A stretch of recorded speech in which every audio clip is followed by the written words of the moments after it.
Now the latest on tolls. Are they coming to Connecticut? Governor Lamont's plan to fix transportation included tolls, lots of them, which, as you know, did not go over too well. But there's a new plan. Eyewitness News chief Capitol reporter Susan Raff is live in Hartford now with more on the ideas on the table. Susan? Dennis, we are live in Hartford above 84, and this is rush hour traffic. We all know that roads in our state are not good. In fact, some would describe them as bad. Governor Lamont still feels that tolls are the way to go as for a steady revenue stream. His new plan, however, does cut back on tolls and does have some new ideas. The argument isn't over whether Connecticut needs better roads and bridges, it's over how to pay for it. The governor's plan for tolls has been a tough sell. Now he's turning to Plan B.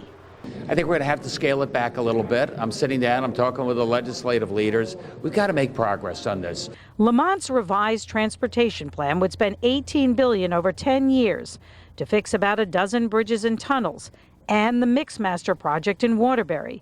The latest plan included some 50 toll gantries. The new plan calls for a limited amount of gantries, but no exact number, and for a limited duration, meaning when the project is over, tolls would be removed.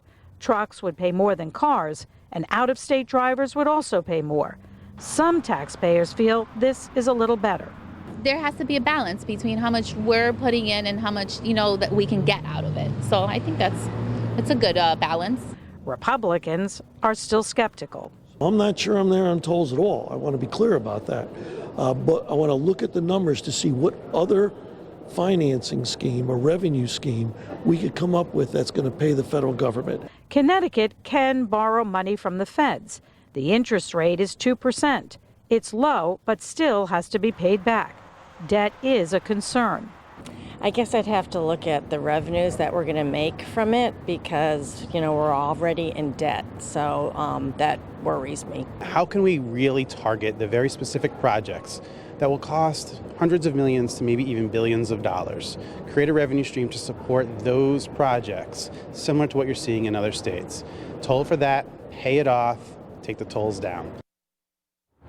So the question is, when could we actually see this transportation plan? Today we were told soon it will be released. That could be a couple of days or even possibly a couple of weeks.